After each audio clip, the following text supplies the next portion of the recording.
Você conhece a história dos números? Os números surgiram a partir do momento que existiu a necessidade de contar objetos e coisas. Isso aconteceu há mais de 30 mil anos, ou seja, desde a época das cavernas. Os homens nessa época não tinham ideia de números, mas eles tinham a necessidade de contar. Assim, quando os homens iam pescar ou caçar, levavam consigo pedaços de ossos ou de madeira.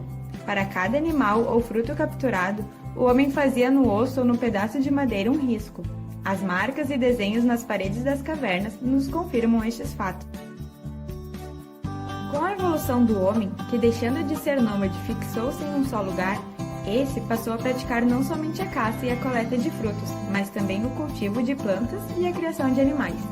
A partir daí, surgiu a necessidade de uma nova forma de contagem, pois os homens precisavam controlar o seu rebanho.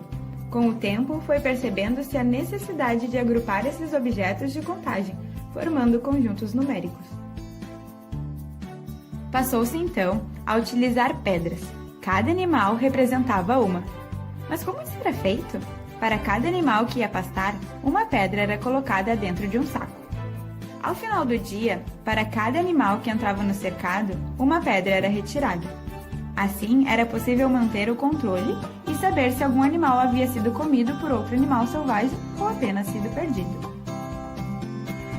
Vários povos criaram seus próprios sistemas numéricos.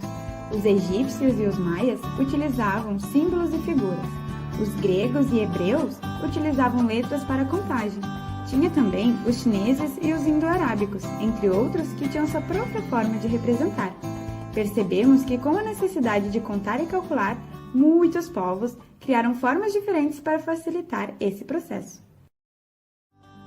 Com a evolução do homem e da matemática, surgiu a palavra cálculo, que em latim significa contas com pedras.